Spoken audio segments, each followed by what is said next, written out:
ایک دفعہ کا ذکر ہے، ہرے بھرے جنگل میں ایک طوطا پرسی اور ایک چڑیا سالی رہتے تھے۔ پرسی اپنی رنگ برنگی پروں اور آوازیں نقل کرنے کی صلاحیت کی وجہ سے مشہور تھا، جبکہ سالی اپنی ذہانت اور خوش مزاج گیتوں کے لیے جانی جاتی تھی۔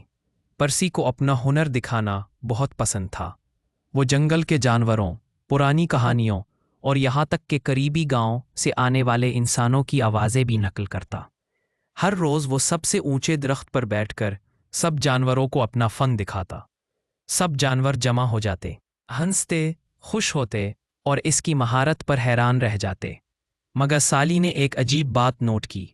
پرسی کی مقبولیت اور ہنر کے باوجود وہ اکثر رات کے وقت اکیلا سا لگتا، اپنے درخت پر تنہا بیٹھا ہوتا۔ وہ کبھی بھی دوسرے پرندوں کے ساتھ کھیلنے یا کہانیاں سنانے میں شامل نہیں ہوتا۔ سالی ایک ہمدرد چڑیا تھی، اس لیے اس نے پرسی سے بات کرنے کا فیصلہ کیا۔ ایک دھوپ بھری صبح، جب پرسی نئی آوازیں نقل کرنے کی مشق کر رہا تھا، سالی اس کی شاخ پر آئی اور چہک کر بولی، ہیلو پرسی، آج ہمارے ساتھ تالاب پر کیوں نہیں چلتے؟ ہم سب مل کر پرندوں کے کھیل کھیلیں گے۔ پرسی نے ہچکچاتے ہوئے جواب دیا، اوہ سالی، سب مجھے میری آوازوں کی نقل کرنے کی صلاحیت کی وجہ سے پسند کرتے ہیں۔ مجھے نہیں لگتا کہ وہ میرے بغیر کسی کارکردگی کے ساتھ وقت گزارنا چاہیں گے۔ سالی ہنس کر بولی، اوہ پرسی، ہمیں تمہارا ہنر پسند ہے، مگر ہم تمہیں تمہاری ذات کی وجہ سے چاہتے ہیں، صرف تمہارے فن کی وجہ سے نہیں۔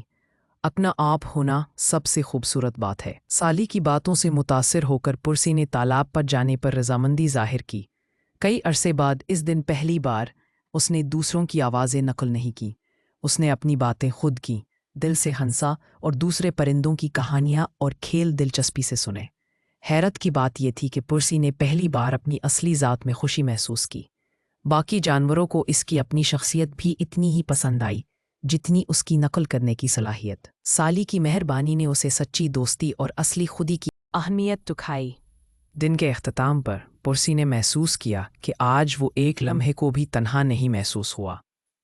اس نے سالی کو گلے لگایا اور کہا، شکریہ سالی، تم نے مجھے سکھایا کہ اپنا آپ ہونا ہی کافی ہے اور یہ احساس واقعی خوبصورت۔ سالی نے مسکرا کر کہا، یاد رکھو پرسی، دوست صرف مداح نہیں ہوتے، وہ ساتھی ہوتے ہیں جو تمہیں تمہارے دل کی وجہ سے پسند کرتے ہیں، نہ کہ صرف تمہاری صلاحیتوں کی وجہ سے۔ اور اس دن کے بعد پرسی نے اپنی آواز میں گانا شروع کیا اور جنگل اس کی اصلی خوشی کی گونج سے بھر گیا۔ یوں طوطا اور چڑیا اچھے دوست بنے رہے اور دوسروں کو بھی سکھاتے رہے کہ دوستی میں سچائی اور مہربانی کتنی اہم ہے۔ جنگل ہم آہنگی سے گونجتا رہا اور سچی دوستی کی آوازیں درختوں کے درمیان گونجتی رہیں۔